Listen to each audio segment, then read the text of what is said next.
ਜਿਹੜੀ ਪ੍ਰੋਟੈਸਟ ਅੱਜ ਕੀਤੀ ਹੈ, ਇਹ ਇਸ ਤੇ ਹੈ ਕਿ ਭਾਰਤੀ ਜਨਤਾ ਪਾਰਟੀ ਏਜੰਸੀਜ਼ ਦੀਆਂ ਜਿਹੜੀਆਂ ਕੇਂਦਰ ਸਰਕਾਰ ਦੀਆਂ ਏਜੰਸੀਜ਼ ਨੇ ਉਹਨਾਂ ਦਾ ਦੁਰਉਪਯੋਗ ਕਰਨੋਂ ਹਟ ਨਹੀਂ ਰਹੀ। ਲੇਟੈਸਟ ਉਹਨਾਂ ਨੇ ਜੋ ਉਦਾਹਰਨ ਹੋਇਆ ਕਿ ਕਾਂਗਰਸ ਦੇ ਜਿਹੜੇ ਅਕਾਊਂਟ ਫਰੀਜ਼ ਕੀਤੇ ਸੀ, ਇਹ ਇਨਕਮ ਟੈਕਸ ਡਿਪਾਰਟਮੈਂਟ ਨੂੰ ਵਰਤਿਆ ਹੈ। ਇਨਕਮ ਟੈਕਸ ਡਿਪਾਰਟਮੈਂਟ ਨੂੰ 2018-19 ਦਾ ਮਸਲਾ ਇੱਕ ਲਟਕ ਰਿਹਾ ਹੈ ਬੜੇ ਸਮੇਂ ਤੋਂ।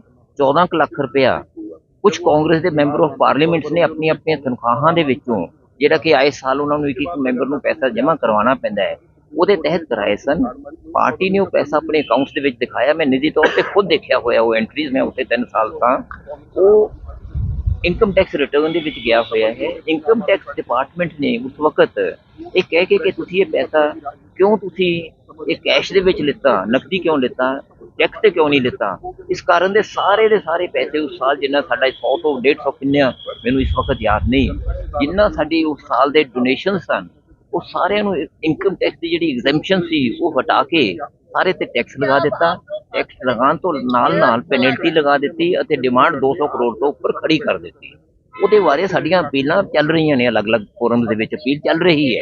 ਇਸ ਦੇ ਦੌਰਾਨ ਹੀ ਇਹਨਾਂ ਨੇ ਇਹ ਕਾਰਵਾਈ ਕਰ ਲਿੱਤੀ ਤਾਂ ਕਿ ਇਹ ਇਲੈਕਸ਼ਨ ਦੇ ਮੌਕੇ ਤੇ ਕਾਂਗਰਸ ਆਪਣੇ ਜਿਹੜੇ ਸਾਡੇ ਕੰਮ ਨੇ, ਆਪਣੀ ਐਕਟੀਵਿਟੀਜ਼ ਨੇ, ਇਲੈਕਸ਼ਨ ਨਜ਼ਦੀਕ ਆ ਰਹੇ ਨੇ, ਲੋਕਾਂ ਨੇ ਆਣਾ ਜਾਣਾ ਹੁੰਦਾ ਹੈ, ਕਰਮਚਾਰੀਆਂ ਦੀਆਂ ਤਨਖਾਹਾਂ ਹੁੰਦੀਆਂ ਨੇ, ਪਬਲਿਸਿਟੀ ਮਟੀਰੀਅਲ ਤਿਆਰ ਕਰਨਾ ਹੁੰਦਾ ਹੈ, ਜਿਹੜੀ ਪੋਲੀਟੀਕਲ ਐਕਟੀਵਿਟੀ ਹੁੰਦੀ ਹੈ ਉਸਨੂੰ ਸਾਰੇ ਨੂੰ ਰੋਕਣ ਦੇ ਲਈ ਭਾਰਤੀ ਜਨਤਾ ਪਾਰਟੀ ਨੇ ਇਹ ਕੀਤਾ है, ਜਿਹੜਾ कि ਇਹਨਾਂ ਦਾ निरंतर तौर पे लगातार अजिहे काम करती जा रही है। आज का जो हमारा प्रोटेस्ट है वो हम इनकम टैक्स दफ्तर सेक्टर 17 में चंडीगढ़ में बाहर बैठे हैं और आप देख सकते हैं चंडीगढ़ कांग्रेस की तमाम लीडरशिप, तमाम कार्यकर्ता यहाँ पर बैठे हैं।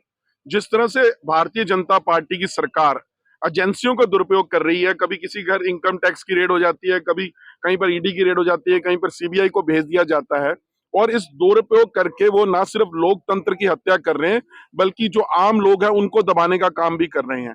पर इस चीज को लोग अब बर्दाश्त नहीं करेंगे और कांग्रेस पार्टी के जिस तरीके से 2 दिन पहले इनकम टैक्स ने कांग्रेस और यूथ कांग्रेस के जो अकाउंट्स थे उसको फ्रीज करने का काम किया, इसका मकसद सिर्फ ये था कि जो अपनी लोगों को हम तनख्वाहें देना चाहते हैं, जो हम अपने पार्टी को सुचारू ढंग से चलाना चाहते हैं, जो कैंपेन पार्टी चलाना चाहते हैं, उसको डीरेल करना है। चुनाव के मौके पर ऐसा कर वो अपनी गंदी ओछी हरकत का हवाला भारतीय जनता पार्टी ने दिया। एक तरफ तो कहते हैं कि भारतीय जनता पार्टी 400 पार, इस बार 400 पार।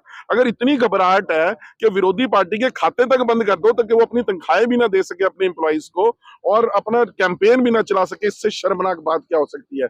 इसलिए आज हम सभी यहाँ पर एकत्रित हुए हैं।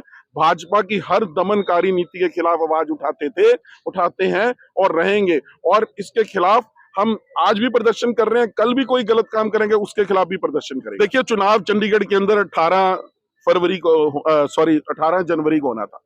18 जनवरी को अनिल मसीह जो उनके प्रिजाइडिंग अफसर है वो बीमार पड़ जाते हैं। वो बीमार क्यों पड़े? क्योंकि भाजपा के पास बहुमत नहीं था। इंडिया अलायंस जिसमें कांग्रेस और आम आदमी पार्टी थी उसके पास बहुमत था। उसके बाद वो 6 तारीख का चुनाव रख देते हैं। हम हाई कोर्ट में जाके इंटरवेंशन मांगते हैं और उसमें चुनाव को 30 तारीख को कर देता है, और 30 तारीख को अनिल मसीह जो है मानसिक रूप से बीमार पड़ जाते हैं। जब वो मतलब जो कांग्रेस और आम आदमी पार्टी के कैंडिडेट थे उनके हक में जो वोट पड़े हैं उसको शक्त विशक्त कर देते हैं और उनको खराब कर देते हैं और एक जीत को हार में तब्दील कर देते हैं। आप सबने अपनी नंगी आंखों से देखा, कैमरों ने देखा, 7 नंबर कैमरा इस बात का गवाह है जो म्यूनिसिपल कॉर्पोरेशन में उस दिन लगा था, और जिसको सुप्रीम कोर्ट ने भी देखकर तलख टिप्पणियां की थी कि किस तरीके से एक जीत को हार में बदला किया गया। और भाजपा के जो एजेंट हैं, अनिल मसीह उस दिन पीठासीन अधिकारी थे, उनके बारे में सुप्रीम कोर्ट का कहना है इस आदमी के खिलाफ तो मुकदमा दर्ज होना चाहिए। ये जब दूसरे व्यक्ति को वोट पड़ रही है तो उसको काट रहा है, और उसके बाद 14 दिन उनको मिल जाते हैं। 14 दिन बहुत होते हैं लोकतंत्र की हत्या करने के लिए। जो व्यक्ति एक दिन के अंदर लोकतंत्र की हत्या कर सकते हैं, 1 घंटे के अंदर हत्या कर सकता है मेयर चुनाव के अंदर, 14 दिन तो बहुत थे उनके लिए।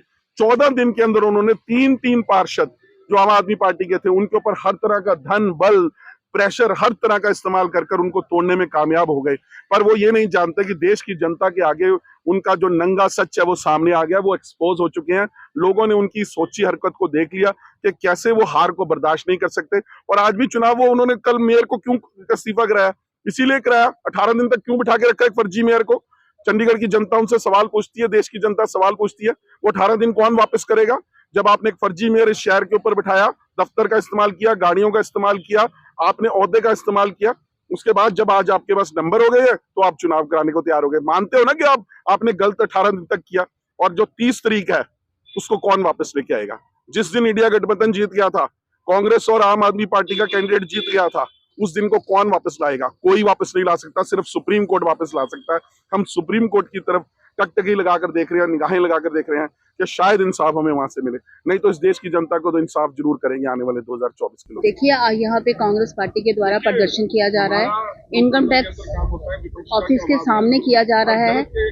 बात यह है कि मोदी जी की इतनी तानाशाही बन चुकी है, इतनी बढ़ चुकी है कि अब वो ये भी चाहते हैं कि अकाउंट्स जो हैं कांग्रेस पार्टी के फ्रीज कर दिए जाएं। क्या कहना चाहते हैं वो, क्या करना चाहते हैं? जन विरोधी जो गतिविधियां कर ही रहे थे, लेकिन आज जब एक इतनी बड़ी पार्टी के अकाउंट फ्रीज कर दिए गई है कुछ समय के लिए, चाहे वो कांग्रेस मेन कांग्रेस के हों, चाहे वो उनके फ्रंटियल यूथ कांग्रेस के हों, उसके अगेंस्ट जो है वो हम ये प्रदर्शन कर रहे हैं कि ऐसा तानाशाही आम व्यक्ति के साथ कैसे नहीं कर पा रहे होंगे। आम जन जो गरीब व्यक्ति है या जो मिडिल क्लास फैमिलीज है, उनके साथ तो वो रो ही रहे हैं, लेकिन आज कांग्रेस पार्टी के साथ जो हुआ वो पूरे देश ने देखा। चाहे वो फ्रीज करने के बाद अकाउंट को खोल दिया गया जब सुप्रीम कोर्ट ने वो सब कुछ कहा, लेकिन उसका जो देखा जाए तो आज जो आयकर विभाग के सामने हम बैठे हैं वो इसीलिए है कि हर चीज अपने हाथ में ले ली। आज आयकर को भी अपने हाथ में ले लिया, ईडी उनकी है।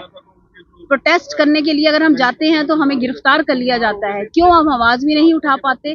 आज ये जो है ये पूरे देश भर में हो रहा है, कांग्रेस पार्टी के द्वारा हो रहा है, और चंडीगढ़ की भी कांग्रेस टीम जो है वो यहाँ पे प्रदर्शन कर रही है। अगर हम विपक्ष में होते हुए आवाज नहीं उठाएंगे तो भाजपा उठाने के बाद अगर ये हाल है, अगर हम ना उठाएं, कम करें, तो आप मुझे बताइए कि भाजपा किसकी है?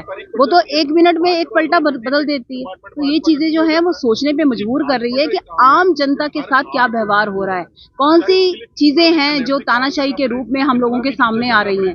तो कांग्रेस पार्टी हमेशा से आवाज उठाती रही है, और खासकर भाजपा की कुनीतियों के अगेंस्ट तो हम आवाज उठा ही रहे हैं।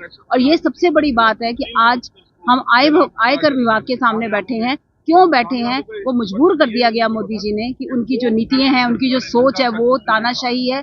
किस तरीके से डरे हुए हैं, एक सिर्फ राहुल जी से डर गए, एक कांग्रेस पार्टी से डर गए। कांग्रेस पार्टी एक अकेली अपनी कार्यकर्ताओं के साथ ही नहीं खड़ी, बल्कि आम जनता भी उसके साथ जुड़ी हुई है। तो मोदी जी को अब सचेत होने की जरूरत है।